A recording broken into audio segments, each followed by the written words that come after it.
Hey there friends, Nibs again. Out here at the range today, doing a little bit of goofing around, and I brought this gun out last week and did a, bench rest edition of the long rifle prone challenge with open sights. And I really was curious what this gun could do with the scope on it. So I went ahead and pulled out one of my nicest scopes. This is my Riton 6-24 by 50. Brand new scope sent to me by Riton. I really appreciate that. But we're going to go ahead and shoot this guy at 50 yards. I've tried it off camera with a couple different ammos. I've got some Aguila Super Extra, a couple different vintages of Super Extra. It does not like those, like 3-4 inch groups at 50 yards. But I have two different kinds of CCIs here. So I have some CCI just 22 shorts. These are a copper plated round nose. They go at 1080 is what they're rated for. And then I have some 22 short HPs, and these ones they're hollow point and they're rated at 1105. And this gun really seems to be doing pretty nice with these. We actually have a shower moving through right now, and my target is all wet, and hopefully my camera downrange doesn't blank out on me. It's iPhone 10, so it's supposed to be waterproof. We'll see if that stands the test of time. But I'm just going to be shooting, so I'm going to shoot the 22 shorts. These are the 1080s. But anyway, if you guys don't know, what I have here is a very cool, I believe one of a kind Swiss target rifle. And in some things that I've read, it claims that this is a very early kind of a prototype biathlon rifle. And now this is going way back when biathlon was just getting started. They didn't have the ones with magazines and all that sort of thing. They'd have to load them one at a time, single shot. So that could be all wet, but from what I can tell, this one did come from Switzerland not too many years ago. It spent most of its life probably from the late 30s or early 40s, from what I can find, in Switzerland. And it is built on an 1896 Schmidt Rubin military straight pull rifle. Before I load one up, let me just give you a little flyby. So we got really heavy duty butt hook here. This thing weighs a ton. Huge fluted barrel, and this thing is chambered. It is open, the bolt is open. This is chambered for 22 shorts only. Very, very cool. So it is raining right now. We got a little weather front moving through, so my targets are all soaking wet downrange. But we're gonna go ahead and press on. So let's go ahead and see here. I did have it sighted in pretty good. All right.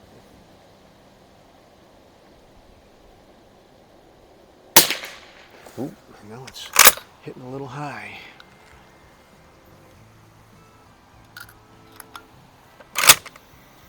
I was thinking about trying to do this the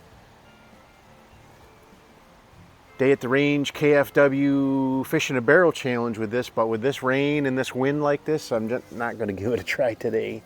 If it proves to shoot halfway decent here, I might come back out with it another day when it's nice.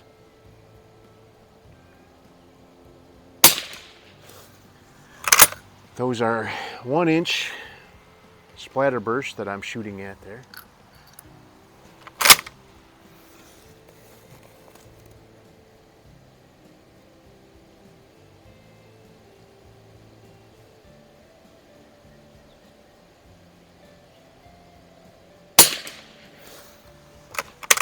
I thought about trying to mate this up with a more vintage scope, but about the highest I have is like a 12. I have a K12, and I really wanted something with more power on it so I could have a kind of a fighting chance with sighting like the most of the day at the range competitors do.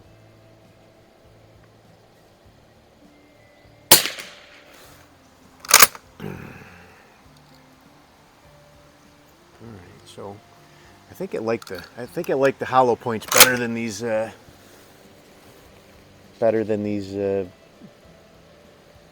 but it is very windy out here. It's like 20 mile an hour with gusts higher than that.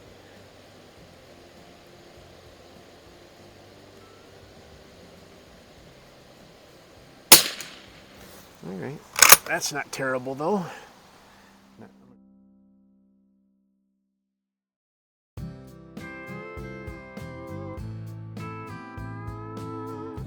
Do one more with that, and then we'll do a couple of groups with the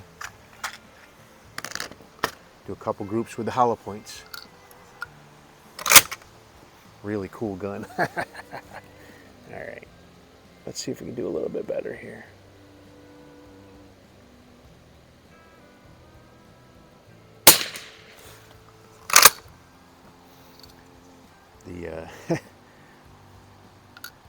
Normally these rounds come up and eject straight up out the top, but they're coming up and hitting the scope and falling back down into the mag well there.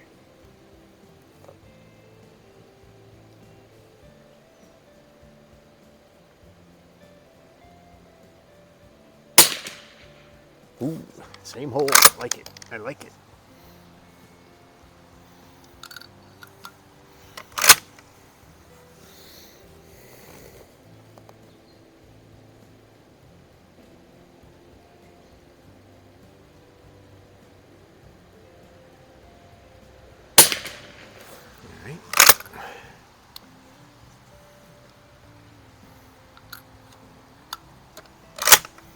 Thought it'd be a pain in the butt to get the rounds into the chamber here, but it's actually pretty easy. All right, let's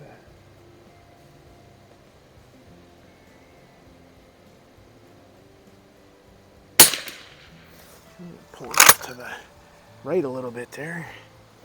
It's not too bad though, about a 1-inch group so far.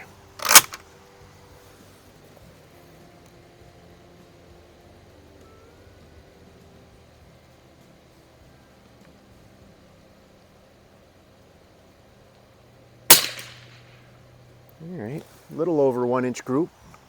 Not too bad. I'll put these in.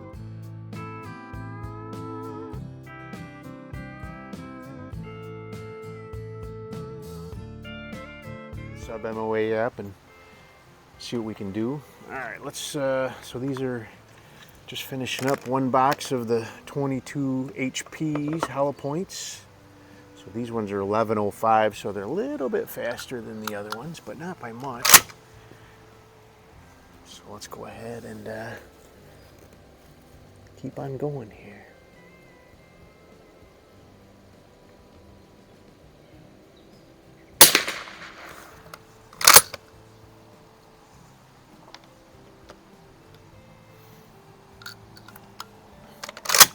Such a fun gun though. Such a cool little gun.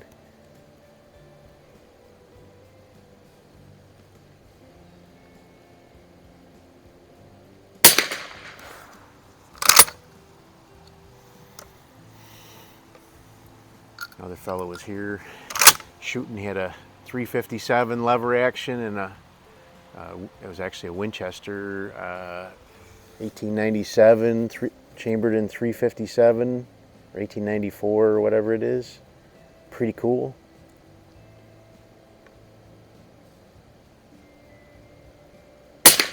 Oh.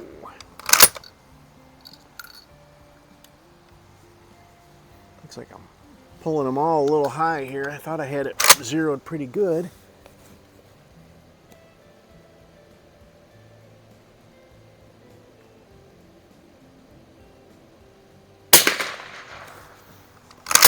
About a 1 inch group so far again.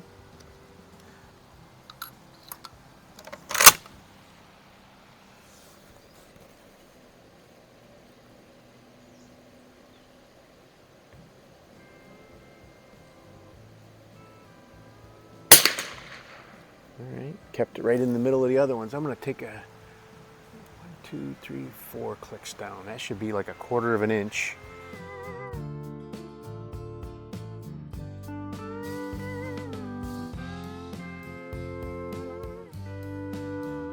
Yards, not too much, but this is a brand new box of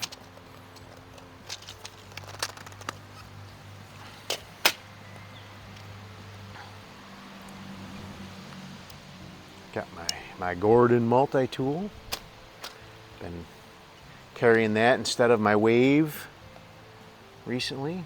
I really like it. I don't even really notice the difference, honestly. All right, let's do one more group here. This is the second group for the HPs. My target paper downrange is completely soaked.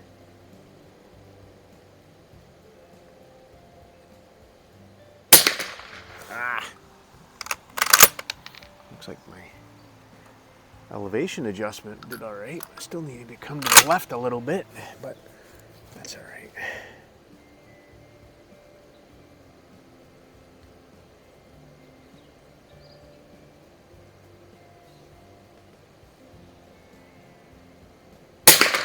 Whoa, that one was noticeably hotter and went way high. So that was definitely an ammo related flyer right there.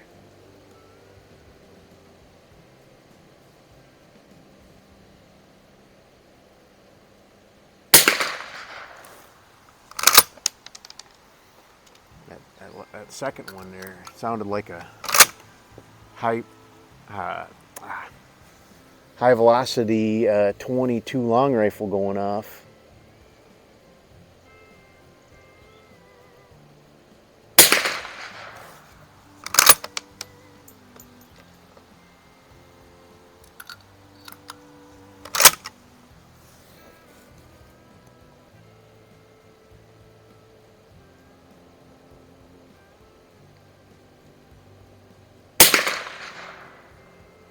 All right, the last three went into the same hole.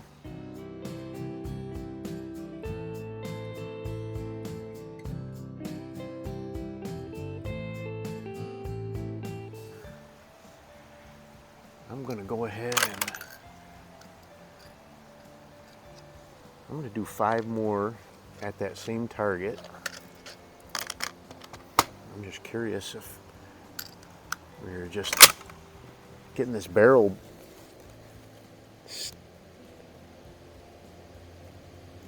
go right at the same one here.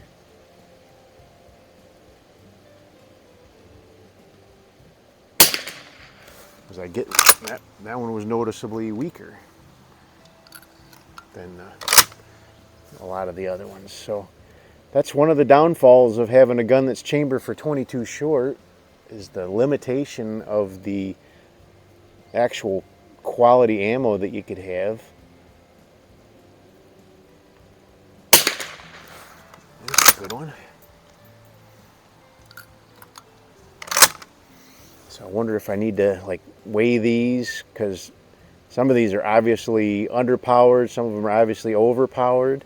So if I weighed them, maybe I'd get more consistent powder charges. Like when they're consistent, they're consistent. They're going into the same hole.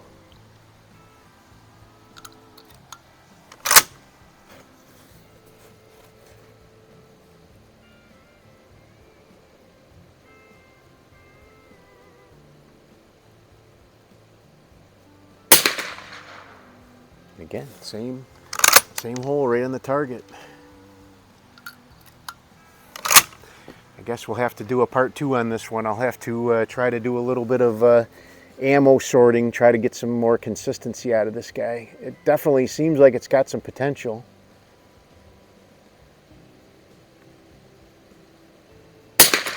Oh, that one sounded different and had a flyer.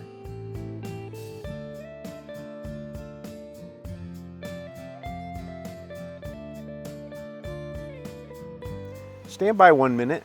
I'm gonna try, I do have one ammo that I haven't tried yet. It's actually some Remington.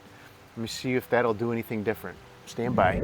Alrighty, so I am back, and I did try some of that Remington. I just ran a handful of them through just mainly to season the barrel up more than anything, and they were not as good as the CCIs did, or not CCIs, but the Aguilas, which was not great. So, but that really has some promise with the ammo from CCI there. I'm gonna take some, I'll sort them by, I'll sort 100 pack by weighing them, and I'll sort another 100 pack by measuring the rims, see how we do. But pretty cool. I don't think it's going to beat any of my Winchester 52s, but that's probably more due to ammo restrictions than anything else. It has the potential, I think, to really be a pretty awesome gun, but the fact that it's only chamber for 22 short really is hamstringing it pretty bad. But anyway, there you go. That is the old Swiss 1896 target rifle, biathlon rifle, whatever you want to call it, with a scope on it. Pretty good results. Hopefully better ones to come soon. We'll keep after this and hopefully get this guy shooting really good. So, hope you guys liked the video. Till next time, have a great day.